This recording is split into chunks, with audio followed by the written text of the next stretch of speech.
சற்றுமுன் வெளியான தகவல் ரேஷனுக்கு முக்கியமான தகவல் வெளியேறுது. அது என்னன்னு பார்க்க போகிறோம். நீங்கள் நம்ம சேனலை சப்ஸ்கிரைப் பண்ணாமல் இருந்தீங்கன்னா மறக்காமல் லைக் பண்ணிக்கோங்க, சப்ஸ்கிரைப் பண்ணிக்கோங்க. வாங்க வீடியோக்குள்ளே போகலாம். குடும்பத்தின் அத்தியாவசிய தேவைகளை பூர்த்தி செய்வதில் ரேஷன் கார்டு முக்கிய பங்கு வகிக்கிறது. அரிசி, சர்க்கரை, பருப்பு வகைகள் போன்ற அத்தியாவசிய பொருட்களை மானிய விலையில் பெற இது உதவுகிறது. இதுவரை ரேஷன் கார்டுக்கு விண்ணப்பிக்க அலுவலகத்திற்கு செல்ல வேண்டியிருந்தது. ஆனால் டிஜிட்டல் இந்தியா திட்டத்தின் கீழ் தமிழ்நாடு அரசு ரேஷன் கார்டுக்கு ஆன்லைனில் விண்ணப்பிப்பதற்கான எளிதாக வசதியை வழங்கியுள்ளது. ரேஷன் கார்டு என்பது மாநில அரசால் வழங்கப்படும் ஒரு வகை ஆவணம். குறைந்த வருமானத்தை பெறக்கூடிய குடும்பங்கள் இதனை பயன்படுத்தி தேசிய உணவு பாதுகாப்பு சட்டம் 2013 கீழ் குறைந்த விலையில் உணவு, தானியங்கள் மற்றும் ரேஷன் பொருட்களை வாங்கலாம். குடும்ப உறுப்பினர்களின் எண்ணிக்கையில் அடிப்படையிலேயே குடும்ப அட்டை வழங்கப்படுகிறது. ஒரு குடும்பத்தில் உள்ள உறுப்பினர்களின் எண்ணிக்கையை பொறுத்துதான் ரேஷன் பொருட்களின் அளவு தீர்மானிக்கப்படுகிறது. சிலர் ரேஷன் கார்டுகளை மோசடியாக பயன்படுத்தி பொருட்களை வாங்கி வருகின்றன. அந்த வகையில் தமிழ்நாட்டில் இருப்பவருடைய ரேஷன் கார்டை பயன்படுத்துவது, இறந்தவருடைய பெயரில் இருக்கும் ரேஷன் கார்டுகளை பயன்படுத்துவது, பெயர் நீக்கம் செய்யப்படாமல் இன்னொரு ரேஷன் கார்டிலும் தங்கள் பெயரை இணைத்து கொள்வது என லிஸ்ட் போய்கொண்டே இருக்கும். அந்த அளவு ரேஷன் கார்டு மோசடிகளும் அதிகரித்து விட்டன. இதனால் தற்போது ரேஷன் கார்டு ஆன்லைன் முறையில் விண்ணப்பிப்பது நெறிப்படுத்தப்பட்டுள்ளது.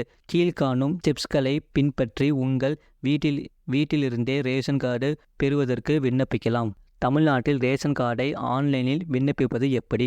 முதலில் tnpds.government.in என்ற அதிகாரப்பூர்வ இணையதளத்திற்கு செல்ல வேண்டும். அதில் ஸ்மார்ட் கார்டு அப்ளிகேஷன் சர்வீஸ் என்பதன் கீழ் இருக்கும் அப்ளை நியூ ஸ்மார்ட் கார்டு என்பதை கிளிக் செய்யவும். மேலும் நீங்கள் உங்களுக்கு விருப்பமான மொழியை இணையதளத்தின் வலதுபுறத்தில் மாற்றிக் கொள்ளலாம். அதன் பிறகு குடும்ப தலைவரின் ஸ்கேன் செய்யப்பட்ட புகைப்படமும் தற்போது குடியிருக்கும் முகவரின் சான்றை அந்த இணையதளத்தில் பதிவேற்ற வேண்டும். நீங்கள் அந்த படிவம் முழுவதையும் பூர்த்தி செய்தவுடன் ஏதேனும் பிழைகள் உள்ளதா என சரிபார்க்க அதனை மறுமுறை மதிப்பாய்வு செய்யவும்.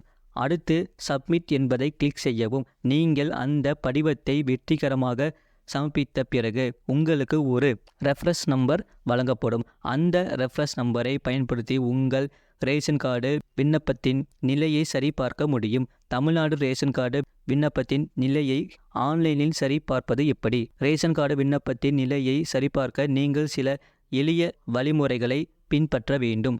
முதலில் www.tnpds.government.in என்ற அதிகாரப்பூர்வ இணையதளத்திற்கு செல்ல வேண்டும். அதில் உங்களுடைய மொழியை தேர்ந்தெடுத்துவிட்டு ஸ்மார்ட் கார்டு சேவைகளின் கீழ் கொடுக்கப்பட்டிருக்கும் ஸ்மார்ட் கார்டு அப்ளிகேஷன் ஸ்டேட்டஸ் என்பதை கிளிக் செய்யவும். அது அடுத்த பக்கத்திற்கு செல்லும். அங்கு நீங்கள் விண்ணப்ப படிவத்தை சமர்ப்பித்த போது உங்களுக்கு ஒரு ரெஃபரன்ஸ் நம்பர் வழங்கப்பட்டிருக்கும்.